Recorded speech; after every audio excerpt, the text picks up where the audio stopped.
Welcome to the Filthy Frank Show. Psych! Ladies and gentlemen, do I have a treat for you today. Oh boy, yeah. So I decided to record some behind the scenes footage so that maybe, just maybe, I can actually post twice a year. I know, that's a lot and it's a stretch, but hear me out. Okay? Wait. You actually post? Okay, thanks. I get the sarcasm, but the last time you posted... Okay, that's enough. Oh, wait. Let's move on. Story time. Crisscross applesauce, baby. Let's begin. So this video took well over 200 to 300 hours, okay? Easily.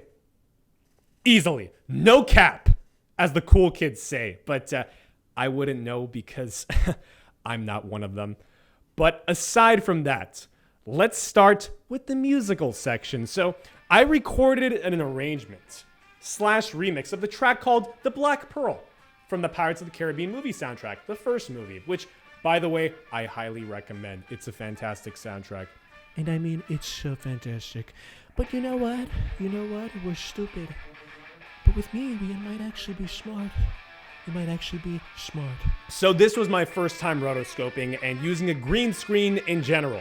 So I had to figure out how to properly remove the background with rotoscoping or keying the footage using a green screen. Rotoscoping, really quick, is essentially removing the background of an object without a green screen by coloring in the sections that you want to keep with the color green. And then After Effects does the rest and removes the background. So I rotoscoped the entire musical section for the footage containing instruments. Or my mouth for beatboxing. That sounds weird. Let's move on. Now, let's show you some of the makeup / wardrobe section. So, to keep it brief, I shaved my Giga Chad beard to look like Jack-Sparrow's. And then I clean shaved the areas that needed to be completely clean. They needed to be as clean as a baby's bottom. Okay? So, I actually got a fake Jack-Sparrow beard to put the two little braids on my chinny chin, but it was not working, folks. I tried some hair sticking formula for wigs. I tried the double-sided tape. I tried everything. And it just looked like complete garbage. So I decided to ditch the two braids and go commando with my beard. And here is me applying eyeliner for the first time ever. Now, I was emo Peter Parker from Spider-Man 3 for Halloween in 12th grade, all right? I brought a speaker, put it in my backpack, and I did all the sweet, juicy dance moves as I was walking into class so that I could put some dirt in my teacher's eyes. I'm gonna put some dirt in your eye.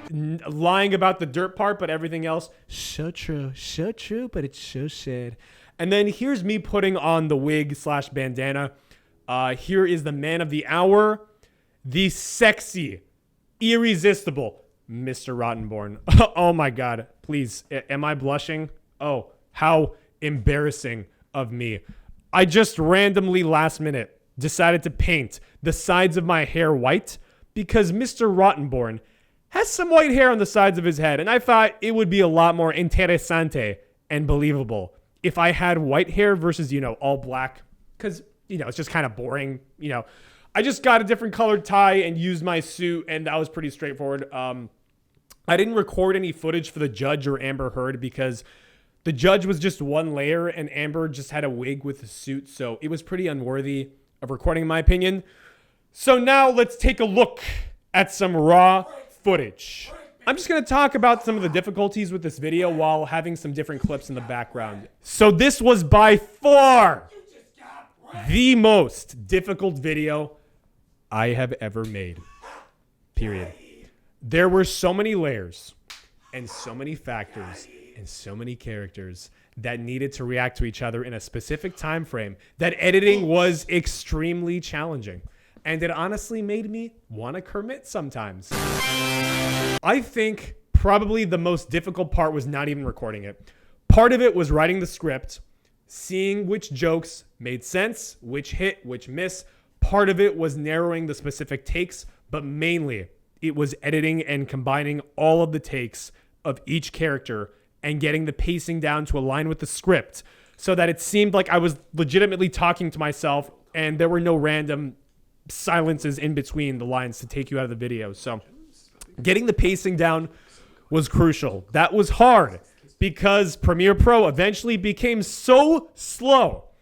I'm talking speeds at which I upload slow. Got him! Because I had so much media uploaded into this project that I couldn't even see what I was editing in the previews. So I kind of just put it off for months because every time I figured something out, another thing popped up. I searched up different solutions. I bought an external SSD to put my footage on there so that my computer could potentially run faster. And then I made proxies of all the footage to lower the resolution from 4K to 720p so that Premiere Pro could maybe stop crashing, but it didn't really do much. I recorded everyone except the jury members and Filthy Frank in May. So I recorded Jack-Sparrow, Mr. Rottenborn, the judge, Napoleon Dynamite in May, and finished editing most of it in May. But a few weeks ago, I recorded the jury members, and then I had to place them into the courtroom and time it correctly so that their reactions are genuine to certain portions of the scene. So, for instance, if Jack-Sparrow is throwing a roll of toilet paper at Amber Heard, there should be a laughing reaction from the jury versus them just throwing blank stares because that would not flow well and it would be super boring. And just having that extra detail makes it more genuine, in my opinion. But when I added the 5 jury members, Premiere Pro just started to head out. It was not happy. I'm not happy, Bob. Not happy. Finally, the backgrounds and the logo. I didn't want to just have the same logo of Law and Crime Network because I thought it would be boring. So I decided to spice things up a little bit and make a similar logo with different words just to be different and individual. So instead of Law and Crime, I put Nah and Slime. It took 20 to 30 hours to render this video. And then it took, 15 hours to export. I tried exporting twice, but it crashed both times, 20% in. So I actually had to export in quarters. I honestly wanted to quit on this so many times because it was really frustrating at times. At least 3 to 4 times I thought about it for a split second. I was like, dude, like, what if we just deleted all of it and just made a very simple video? I'm like, nope, I'm going to finish it. Somehow I managed to finish it, and I'm glad it's done so that I can maybe post 3 times a year. You're welcome. I think that sums it up. But yeah, thank you for watching this behind the scenes video, and I assume the other video, and I will see you and catch you on the flip-flop. Later, Nicorama!